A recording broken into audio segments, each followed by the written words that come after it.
ஓ ரசிக்கும் சீமானே வாசலிக்கும் உடை அணிந்து தடிக்கும் நம் புரிவோம் அதை நினைக்கும் பொழுதில் மனம் இனிக்கும் விதத்தில் புது செலுத்தில் சுகங்கள் பெறுவோம். கா கா கா நல்லவைகளை மட்டும் எழுதுங்கள். பயில்வான் மாதிரி அவருக்கு இட்லிக்கு வழி இல்லை, தோசைக்கு வழி இல்லை, அது மாதிரிலாம் எழுதாதீங்க தயவுசெய்து. அதுக்கு கூப்பிட்டு பயில்வான்ட்டே சொல்லிட்டோம், ஏன் அந்த மாதிரிலாம் எழுதுறீங்க, அப்படியே இருக்கும் வீட்டில் வந்து பார்த்துக்கையா அப்படின்னு சொல்கிற மாதிரி. இல்லாதது பொல்லாதெல்லாம் அவர் எழுதுறாரு. இந்த ஸ்டேஜில் சொல்ல வேண்டிய கடமை, என்ன ப்ரெஸ் இருக்கிறீங்க, எல்லாம் இல்லாத பொல்லாதெல்லாம் சொல்லி எழுதுறதுக்கு அதுக்கு எதுக்கு அவ்வளோ பெரிய ஆள் வளர்ந்த ஆளுக்களை நம்ம திட்டணுமா?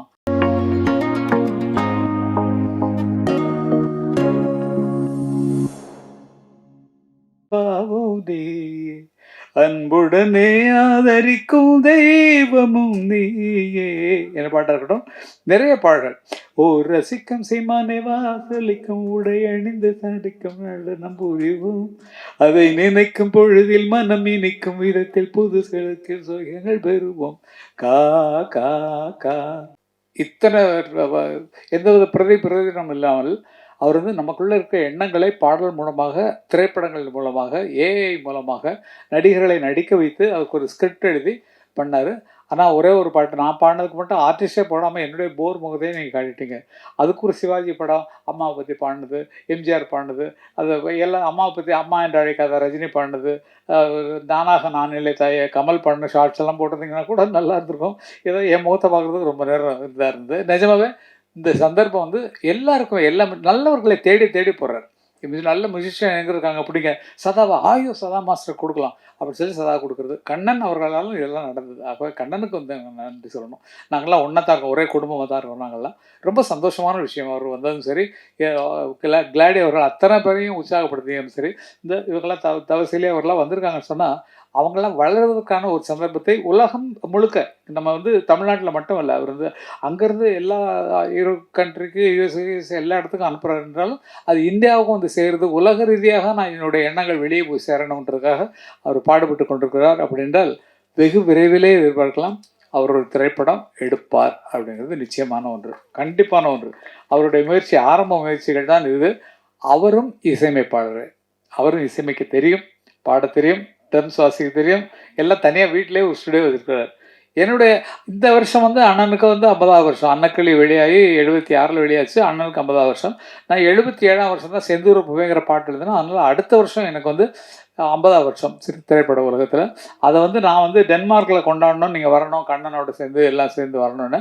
அதுக்கு இப்போவே வந்து நான் நன்றிகளை சொல்ல கடன்பட்டுருக்கேன். காரணம் இன்றைக்கி எனக்கு அதுக்கு அட்வான்ஸ் கொடுக்க போகிறார் அந்த நிகழ்ச்சிக்காக. இந்த நிகழ்ச்சிக்கு வர்றதுக்கு செட்டில் பண்ணிட்டாரு. அந்த நிகழ்ச்சிக்கு வர்றதுக்கு இன்றைக்கி மேடையில் எனக்கும் கண்ணனுக்கும் அட்வான்ஸ் பண்ணார். பையெல்லாம் கொண்டு வந்துருக்கோம், நாங்கள் எடுத்துக்கிறோம். கேட்க கொடுக்க ஒரு நிஜமாக ரொம்ப அன்பான மனதில் இவரை பார்க்கும்போது எனக்கு ரொம்ப ரொம்ப ரொம்ப ரொம்ப சந்தோஷம்.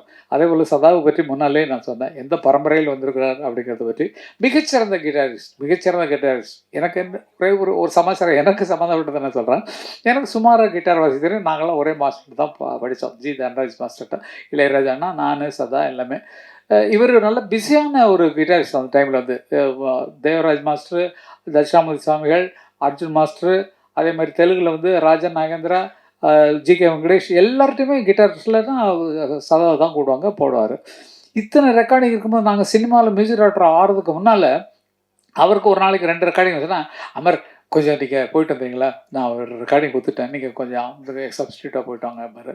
நமக்காக நடுக்கும். தன்ராஜ் மாஸ்டர்கிட்ட தேவராஜ் மாஸ்டர்கிட்ட அனுப்புவார். தேவராஜ் மாஸ்டருக்கு அசிஸ்டண்ட் யாருன்னா ஏஆர் ரஹ்மானோட அப்பா தெரியும், Sekar sir, AK Sekar sir. அவர் தான் அசிஸ்டண்ட்டு. என்னையும் அண்ணனையும் அவருக்கு ரொம்ப பிடிச்சி போச்சு. எனக்கு அண்ணன் பிடிச்சி எங்களுக்கு நிறைய யூஸ் பண்ணுவாங்க. எனக்கு என்னாச்சுன்னு சொன்னால், எனக்கு அவ்வளோ தூரம் வராது.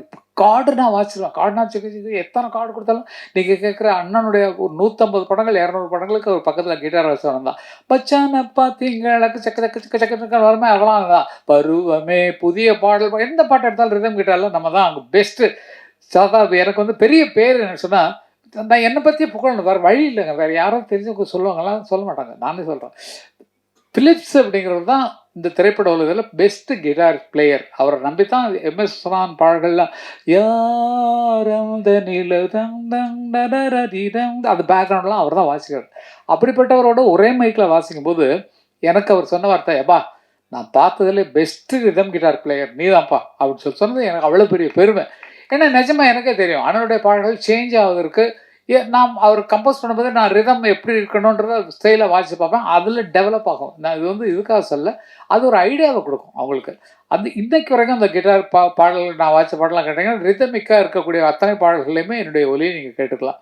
அதுக்கு நிஜமாக சொல்லணும்னா சதா வந்து என்னை உற்சாகப்படுத்தி போங்க அங்கே போங்க, அர்ஜுன் மாஸ்டர் இருக்காங்க, இன்றைக்கி நான் போக முடியல, நீங்கள் போங்கன்னாட்டுவார். ஒரே ஒரு சின்ன காமெடி சமாச்சாரம் மட்டும் சொல்லிவிட்டு நான் முடிச்சிடறேன். எல்லாமே பேசுகிறதே காமெடி தான், வாழ்க்கையே காமெடி தான். என்னென்னா ஒரு ரீரெக்கார்டிங் நடக்குது. எனக்கு அவ்வளோ சோலோ வாசிக்க தெரியாது. கிட்டார் நீங்கள் எத்தனை கார்டு ஒரு பாரில் 4 கார்டு இருந்தாலும் வாசிச்சிருவேன். அதில் போய்டும். 4 பாருனா புரியும். சிங் ஜிங் ஜிங் ஜிங் 4 கார்டு கொடுத்தாங்கன்னா வாசிடலாம். இது மெலடி வாசி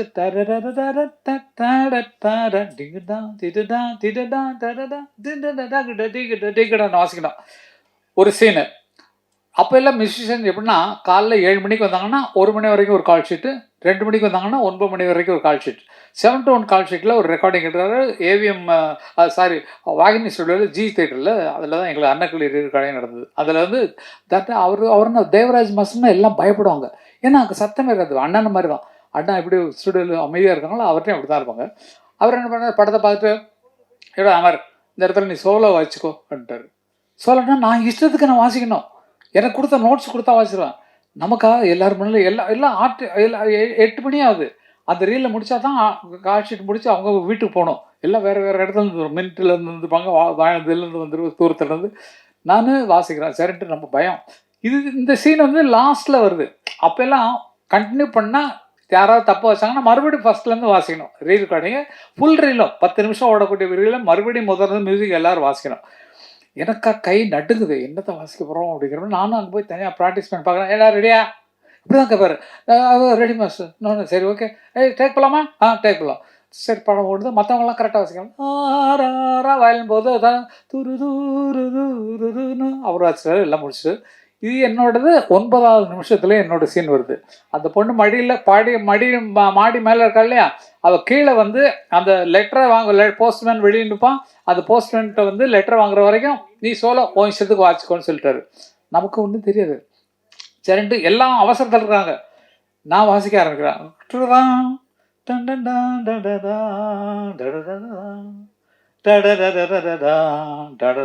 இப்படி வாசிட்டு இருக்கேன். அதுக்கு மேலே எனக்கு தெரியல. நான் என்ன பண்ண அப்படி ஆகிப்போச்சு. கட்டாயிப்போச்சு. என்னடா என்ன வாசிக்கின்றது அப்படின்னா சரிமா சார் ஒன்ஸ் மோர். இதே மாதிரி 3 தரம் போச்சு. வயலன்ஸ் எல்லாம் ஃபுல்லாக அமர் சீக்கிரம் வாசிச்சிருப்பா, நாங்கள் வீட்டுக்கு போனோம், எங்களுக்கு மின்ட்டுக்கு போனையான்னு அது இன்னும் உதறது. அந்த மாதிரிலாம் அனுபவப்பட்டு வந்தவங்களுக்கு இதுக்காக சொல்கிறேன். இந்த மாதிரிலாம் கற்றுக்கிட்டு வந்தவங்க தான் பல பேர் திட்டு வாங்கியிருக்கோம், அடி வாங்கியிருக்கோம். தன்ராஜ் நம்ம தட்சிணாமூர்த்தி சுவாமிகிட்ட வாசிக்கிறோம். பாக்கியமான விஷயங்கள். அவ்வளோ விஷயங்கள் எனக்கு சதாவெல்லாம் நடந்திருக்கு. அதெல்லாம் பெரிய தெய்வங்கள். அண்ணன் வந்து அவங்க குழந்தைங்க எங்கள் குழந்தைங்கள்லாம் அவர்கிட்ட போய் சாப்பா கற்றுக்காம நாங்கள் அனுமதிக்கிறதே இல்லை. அவங்கள்ட்ட தான் போய் சா பாடணும்.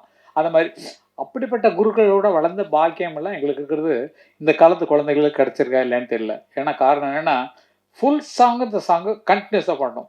அப்போது இப்போ நம்ம ஒரு லைனாக எடுத்தோமா நல்லா யோசிச்சு பாருங்க. அது எங்கே வாசிக்கிறோம், எல்லாம் ஃபீட் பண்ணிட்டோம். இனிமேல் ஏஐயில் கொடுத்தாச்சுன்னா ஏஐ போட்டு கொடுத்துரும். நம்ம காலில் தூக்கவே முடியாது. ஏஐ பண்ணி கொடுத்த பாட்டெலாம் தான் நிறையா போயிட்டுருக்குது. இல்லை எடுத்ததுலேயே வந்து பார்த்தீங்கன்னு சொன்னால் நிஜமாகவே ஏஐ ஒர்க்கு நம்மளை வந்து கெடுத்திட்டு இருக்கு அப்படிங்கிறத நான் உறுதியாக சொல்கிறேன், நிஜமாக சொல்கிறேன்.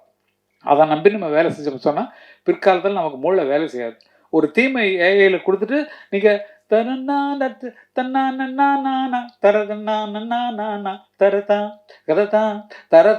வார்த்தை எழுதுறது. அவன் தான் நனையா போனா அட போனானையா வந்தா அடவா அடப்போ அடயா வானா பாட்டு எழுதிடும் பாடிடும். இதில் எப்படி நம்ம பேர் போட்டுக்கிறது? ஏன்னா அது கிரியேட் பண்ணி கொடுத்துருது. ஆனால் இசை கங்கை அமரன் போட்டுக்கிறது மரியாதையா? எதுக்கு நான் அதை சொல்கிறேன்னா வருங்கால குழந்தைகள் தன்னால் சிந்திக்க கற்றுக்கொள்ளணும், சிந்திக்க எழுதி கொள்ளணும். நம்ம ஏஐட்ட கொடுத்தா பண்ணால் நம்ம காலத்தில் தூக்க முடியாது. தூக்க வேண்டியது ஏஐ தான். பிற்காலத்தில் வரப்போகுது அதுக்கான ஃபைனல்லாம். ஏன்னா அது இப்போ டவுன்லோட் பண்ண விட்டுடும். அப்புறமேல் போடுற சார்ஜில் தீட்டிட்டாங்கன்னா நம்மளால் அதுக்கு ஒரு நுண்ணு சேர்ந்து நான் பண்ணவே முடியாது. ஆகவே வளர்கிற குழந்தைகளை நீங்கள் அப்படி வளங்க. தன்னால் உனக்கு இருக்கிற சுயரூபத்தை வெளியே கொண்டு வா அப்படிங்கிற மாதிரி சொல்லணுங்கிறது என்னோட மனது ஆசை. நிஜமாகவே இந்த மாதிரி ஒரு சந்தர்ப்பத்தை அவர் ஏற்படுத்தி கொடுத்ததுக்கு இந்த நிகழ்ச்சியே எதுக்குன்னா கிளாடி அவர்களை பாராட்ட தான். நிஜமா நீங்களாம் ப்ளீஸ் கொஞ்சம் நல்லா கைதட்டி உற்சாகப்படுத்தணும். ஏன்னா நமக்கு ஒரு நல்ல ப்ரொடியூசரை கிடைச்சிருக்காரு. அதுக்காக எனக்கு டைரக்ஷன் கொடுக்கணும்லாம் நினைக்காதீங்க. நான் உங்களோட இருக்கேன், அவ்வளோதான். நிஜமா அந்த மாதிரி உங்கள் எண்ணம் நிச்சயமாக ஆழமாக நிச்சயமாக இருக்கும். ஒரு நல்ல கதையை தேர்ந்தெடுத்து அதை கொண்டு வரணும் சொல்லி மனசில் இருக்கிறது தெரியும். இளையராஜா உங்களுக்கு நெருக்க மாட்டார், நல்லா பழக்க மாட்டார். நிறைய எவ்வளோ நன்றி தெரிவிக்கிறீங்க அதெல்லாம் பார்த்தா. இப்போ நான் பாடின பாட்டை அண்ணன் தான் ரிலீஸ் பண்ணுறாங்க. அந்த ஃபோட்டோ கூட போட்டுருக்கலாம். அண்ணன் தான் ரிலீஸ் பண்ணாங்க உயிரெண்ணுங்கிற பாட்டை. அதுதான் ஃபஸ்ட்டு அவர் அண்ணனோட சேர்ந்தது. அண்ணன் மேலே அவ்வளவு அன்பு, அவ்வளவு பாசம். அவர் உரட்டு வந்ததே 50வது ஆண்டுக்கு அவரை பார்க்கணும்னு சொல்லி தான் வந்தார். நான் பேச முடியல அண்ணன்ட்ட. ஏன்னா சிம்பனி எழுதிட்டு இருக்காங்க. ஐயோ டிஸ்டர்ப் பண்ண முடியாது. கரெக்டாக போனார், போய் நின்னார், போய் சொன்னோடனே பார்த்துட்டாரு. ரொம்ப நேரம் பேசியிருந்தார் சந்தோஷம். ஏன்னா அந்த மாதிரி ஒரு அன்புள்ளவர். அவரை பாராட்டுவதற்காக தான் இந்த நிகழ்ச்சியை நாங்கள் வைக்கணும், ப்ரெஸ்ஸுக்கு இவரை இன்ட்ரடியூஸ் பண்ணோம் அப்படிங்கிற ஒரு ஆசை இருந்தது.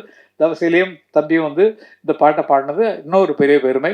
தவசீலியின் தோற்றமே ரொம்ப என்னன்னு நம்மளால, ஏன்னா ரொம்ப வறட்சியாக இருந்த ஒரு ஸ்டேஜை ஒரு செழிப்பாக்குறது அந்த ஒரு பொண்ணு தான் நம்ம சொல்லணும். நல்லா யோசிச்சு பாருங்களேன். பக்கத்தில் இருக்கிற முகங்கள்லாம் பாருங்கள், இங்கே இருக்கிற இந்த முகத்தை பாருங்கள். நல்ல பயங்கர குறும்புக்கார பொண்ணு, ரொம்ப குறும்புக்கார பொண்ணு, ரொம்ப உற்சாகமான பொண்ணு. அவங்க அம்மா அப்பா வளர்ப்பு அந்த மாதிரி ரொம்ப ஈஸியாக வாழ்க்கையை வாழ்ந்துட்டு இருக்காங்க. தம்பி துபாயிலிருந்து வந்திருக்காரு இந்த நிகழ்ச்சிக்காக. அதுக்காக அவருக்கும் பாராட்டுகளை தெரிவித்துக்குள்ள கடன் விட்டுருக்கிறேன். ப்ரெஸ் நண்பர்கள் எல்லாத்தையும் தனித்தனியாக சொல்கிறதுனா ஒவ்வொரு பெரிய பெரிய கதை. இப்போ சமீபத்தில் தான் 50வது ஆண்டு விழாவுக்கு போட்டார் ஃபிலிமால. எல்லாம் நிறைய எல்லாரும் பழக்கமானவங்க இருக்கிறதுனால உங்களெல்லாம் விட்டு பெரிய மனசே இல்லை. நல்லவைகளை மட்டும் எழுதுங்கள். பயில்வான் மாதிரி அவருக்கு இட்லிக்கு வழி இல்லை, தோசைக்கு வழி இல்லை, அது மாதிரிலாம் எழுதாதீங்க தயவுசெய்து. அதுக்கு கூப்பிட்டு பயில்வான்ட்டே சொல்லிட்டோம். ஏன் அந்த மாதிரிலாம் எழுதுறீங்க, அப்படியே இருக்கும் வீட்டில் பார்த்துக்கையா அப்படின்னு சொல்கிற மாதிரி. இல்லாத பொல்லாதெல்லாம் அவர் எழுதுறாரு. இந்த ஸ்டேஜில் சொல்ல வேண்டிய கடமை. என்ன ப்ரெஸ் இருக்கிறீங்க, எல்லாம் இல்லாத பொல்லாதெல்லாம் சொல்லி எழுதுறதுக்கு அதுக்கு எதுக்கு அவ்வளோ பெரிய ஆள் வளர்ந்த ஆளுகளை நம்ம திட்டணுமா? அவங்க கஷ்டப்படுறாங்க. குழந்தைகள்லாம் ஒன்றா இருக்காங்க. வீட்டில் வேணால் எங்கள் வீட்டில் ஒரு வாரம் இருந்து பாருன்னு சொன்னேன். ஈவன் இது துபாயில் செட்டில் ஆகிட்டான்.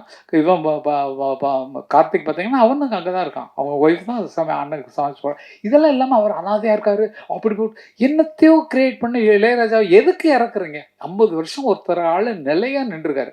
அப்படிப்பட்ட ஆளை இறக்கணுமா? நல்லா யோசிச்சு பாருங்கள். பயில்வான் எழுதுனது கரெக்டாக. இது பயில்வானுக்காக சொல்கிற வார்த்தை தான். பயில்வான் அவர்கள் அதற்கு மன்னிப்பு கேட்டே ஆகணும். ஏன்னா யார்கிட்டயோ வாழ்க்கையை படிச்சிட்டோம் அப்படின்ற மாதிரிலாம் தப்பாக சொல்லிட்டு இருக்காரு. அது சரியில்லை. எங்களை நேசித்து கொண்டு போங்க. ஏன்னா 50 வருஷம் வாழ்ந்துருக்கோம். வயசு 78க்கு மேலே ஆகுது. அண்ணனுக்கு 82 வயசுக்கு மேலே ஆகுது.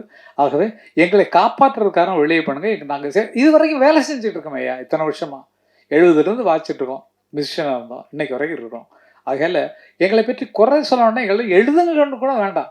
ஆனால் இல்லாத எழுதி அவர்கள் கேவலப்படுத்துறது ரொம்ப கஷ்டமான விஷயமா இருந்தது. பயில்வான்களுக்கு ஃபோன் பண்ணி சொன்னால் சாரின்னு சொன்னார். அதையும் சொல்லிடுறேன். ஐயோ இது தெரியாமல் யாரோ சொன்னதை நான் போட்டேங்க, தயவுசெய்து மன்னிச்சிருக்கேன்டாரு. இல்லைங்க, இது ரொம்ப மட்டமான விஷயங்க. ஏன்னா உங்களுக்கு விளக்கம் சொல்கிறதுக்காக தான் இந்த வார்த்தையை சொல்கிறோம். அவர் இளையராஜா கஷ்டப்படுறாரு, யார்கிட்ட அவர் தனிமையை நாடிக்கிட்டு இருக்காரு. நான் போனாலே பேசாமல் எழுதிட்டு இருப்பார். அவ்வளோதான். அவர் வேலையும் டிஸ்டர்ப் பண்ண மாட்டேன். அவராக இருக்க விடுங்க. கங்கை மரணம் என்ன மாதிரி ஆட்கள் இப்படி விடுங்க. இதை தவிர வேறு வழி இல்லை. அன்றைக்கி பேட்டியில் போய் நான் போய் என்னென்னமோ பண்ணிட்டு வந்தேன். அது மாதிரி அவரவர்களாக இருந்தால் அவர்களாக வளருவதற்கு அடையாளம் இருக்கும். இப்போ கிளாடி என்ன மனசில் வச்சுருக்காரோ அதை நோக்கி தான் வந்து கொண்டிருக்கார். சதா அவர்கள் மனசில் என்ன நினச்சிருக்காரோ அதை நோக்கி தான் எழுந்து கொண்டிருக்கார். ரவிகாந்த் என்ன நினச்சிருக்காரோ அது மேலே தான் வந்துட்டு இருக்காங்க. நீங்களும் சரி, எல்லாரும் சரி, அவர்கள் எண்ணத்தில் உயர்ந்து போகிறார்கள். எண்ணம் எது அதிகமாக இருக்கிறோ அதுதான் உச்சத்தில் வர முடியும். இப்போ எங்களை பார்த்தீங்கன்னா என் கனவும் நினைவும் இசை இருந்தால் மரணமேது என்று பாடின மாதிரி இன்னைக்கு வரைக்கும் அந்த மியூசிக் லைனை தவிர வேறு எங்கேயாவது போயிருக்கோமா? எங்களுக்கு இருக்கிற பணத்துக்கும் எங்களுக்கு இருக்கிற வசதிக்கும் பில்டிங் கட்டி வாடகைக்கு விட்டு அதை விற்று நல்ல லாபம் சம்பாரித்து ஒரு பெரிய பில்டர்ஸாக இருக்கலாம். அந்த மாதிரிலாம் எண்ணம் வரல. இசை கனவும் நினைவும் இசைங்கிற மாதிரி இசையிலே இருக்கிறோம். ஆகையால் எங்கள் மேல் தவறுகளை பயில்வானவர்கள் எழுத வேண்டாம் அப்படிங்கிறது சொல்கிறேன். ப்ரெஸ்ஸு நீங்களாம் நமக்கெல்லாம் நல்ல தோசை நீங்களாம் சொல்கிறதுக்கு ஒன்றும் இல்லை. வாழ்க்கையில் நினச்சி பார்த்தீங்கன்னா எல்லாத்துக்கும் ஒரு அர்த்தம் இருக்கும். ஆகவே உயர்ந்தவர்களை அப்படியே காப்பாற்றுவோம். எப்படி இருந்தாலும் சரி, என்னவாக இருந்தாலும் சரி, அவர்களை காப்பாற்ற வேண்டும், அவர்களை போற்ற வேண்டும், நமக்கு வழி நடத்திய தெய்வங்களை வணங்க வேண்டும் அப்படிங்கிறதான் என்னோடய பெரிய விஷயம். இந்த நிகழ்ச்சி நடத்துவதற்கு மிக ஆதாரமாக இருந்த நமது பாபு அவர்களுக்கு, டைமண்ட் பாபு அவர்களுக்கு ரொம்ப நன்றி சொல்ல வேண்டும். என்னுடைய வாழ்நாள் அவங்க நன்றி சொல்கிறது தனியாக வச்சுருக்காங்க. இருந்தாலும் பாபு வந்திருக்கீங்களா? கண்ணா என்னவோ பார்த்து ரொம்ப நாள் ஆச்சு. பாபு தான் அண்ணன் இளையராஜாவுக்கும் சரி எங்களுக்கும் சரி ரொம்ப பக்கத்துடையாக இருப்பவர். எந்த வேலைனாலும் நிமிஷத்தில் அரேஞ்ச்மெண்ட் கொடுப்பார். அன்றைக்கி 50வது விழா அவர் தான் அரேஞ்ச்மெண்ட் இருந்தார். வாங்க பாபு வாங்க. பாபு அவங்க அப்பா கூட இருந்த இவர் இத்திரோன்னு குழந்தை. அதான் பாபு தம்பி வாங்க தம்பி. ரொம்ப பெருமையாக இருக்கு. காரணம் என்னன்னா நாங்கள் சொல்லத்தான் அன்றைக்கி நாடகத்துக்கு வாசிக்கக்கூடிய இசையமைப்பாளர்கள் அந்த போது இவங்க அப்பாவோட எங்களுக்கு பழக்கம். இவங்க அப்பா தான் எங்களை வந்து அப்போ தூக்கி வளர்த்தவர். எங்களுக்கான ஐயோ நல்லா வாசிக்கிறாங்க அந்த பிள்ளைங்கள, இதை வரேன்.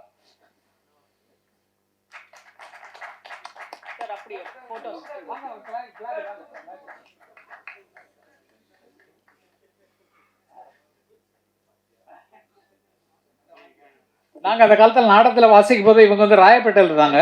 அதெல்லாம் பாபுலாம் திருண்டு குழந்தை. அப்போ அவங்க வீட்டில் போய் சாப்பிட்றது எல்லா சரிப்பு பார்த்துருக்கோம். இன்றைக்கு பார்த்தால் அவங்க அப்பா எப்படி இருந்தாரோ அதே மாதிரியே இவரும் எல்லாரோடையும் சேர்ந்து அரவணைப்பாக கேட்டார். நான் வந்து அங்கே இருக்கேன் அங்கே இருக்கேன்னு நிஜப்பா பயங்கர பிஸி தான். இந்த நேரத்தில் இதையும் சேர்ந்து அரேஞ்ச் பண்ணி கொடுத்ததுக்காக ரொம்ப ரொம்ப நன்றி பாபு. ரொம்ப ரொம்ப ரொம்ப நன்றி, ரொம்ப நன்றி. எனக்கும் அண்ணனுக்கும் பக்கத்தோட இருப்பவர் அவர் தான். நல்லா தெரிஞ்சுங்க, அவ்வளோதான் விஷயம். நன்றி கண்ணன், ரொம்ப நேரம் பேசிட்டேன். சதா பேசலாம். அம்மா சதா வந்து நன்றி சொல்லாம எப்படி? அங்கேயே கொடுத்துருங்க மைக்கு, அங்கே கையில் கொடுத்துருங்க. நீங்கள் உட்காந்து பேசுங்க, கையில் கொடுங்க. சதா அவர்கள் இப்போ